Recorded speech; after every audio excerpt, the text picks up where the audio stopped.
The prevalence of Haemonchus contortus infections in sheep and goats in Nyagatare district, Rwanda.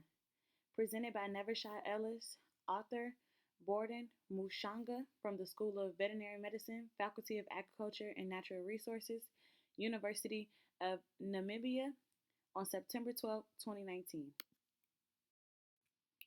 The presentation outline will go as follows: introduction, objective, materials and method, results, and conclusions. Introduction. Due to the hardiness of small ruminants, they play a crucial role in the cultural and socio-economic lives of rural people in Africa, providing meat, milk, income, and wealth.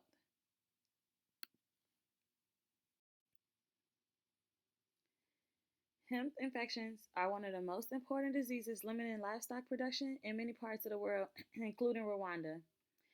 Gastrointestinal hemps cause a significant economic loss of the small ruminants enterprises through increase the susceptibility of these animals to other infections, like also mortality and morbidity.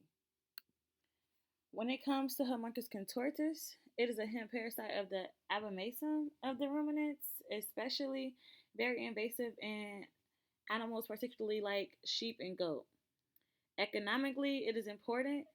So therefore, economically, it is important because in those warm and tropical regions, Haemonchus contortus has the tendency to excel.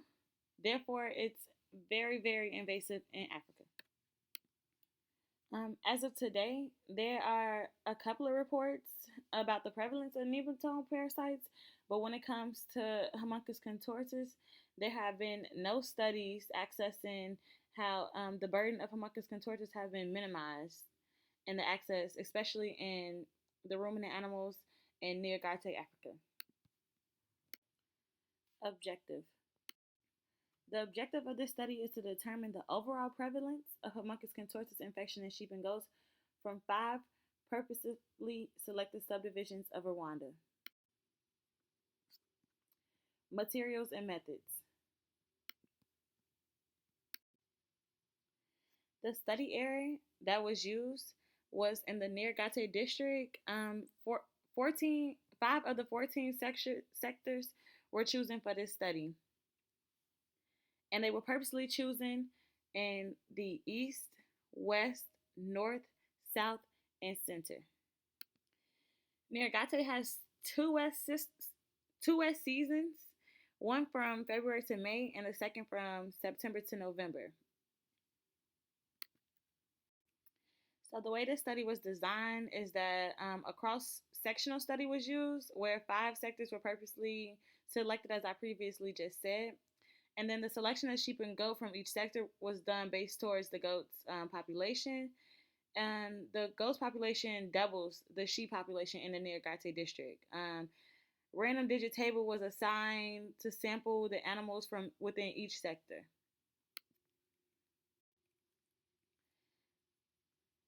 For my methods, fecal samples were collected every monthly between January to December of 2014, and there were a total of 949 fecal samples. Sheep and goats of all sexes were raised on natural pastures.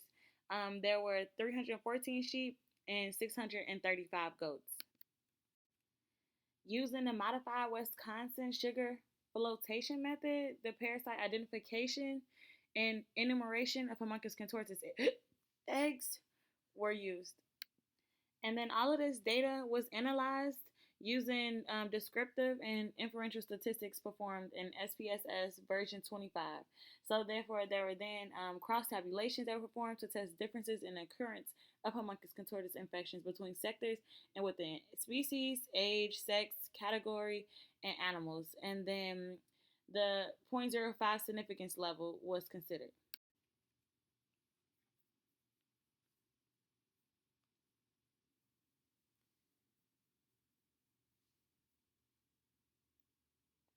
So results.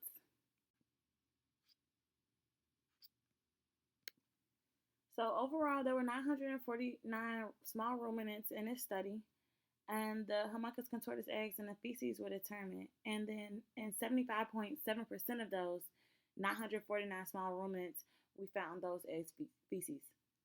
The prevalence of Haemonchus contortus infection in sheep was significantly higher than that of goats, and that was about 71.8% in goats, but 83.4% in the sheep. And then in the first chart that you can see at the top, you will see a monthly log trend in sheep and goats for the 5 sectors. And as you can see, between June and July, there was a decrease in the trend of Haemonchus contortus infestations. But also, you would definitely see that in sheep, it still remained a bit higher than in goats. And in this bottom table here, you will see the prevalence of Haemonchus contortus infection in small ruminants and in the Nyagatare district. And if you continue to look at the numbers, the positive animals for both sheep and goats remain significantly higher than those negative percentage of sheep and goats. Conclusion. Sheep and goat farmers in Nyagatare district are at a relatively higher risk economically.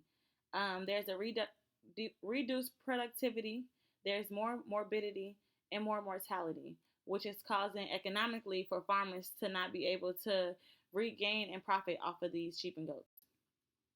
And this is the article reference. Thank you.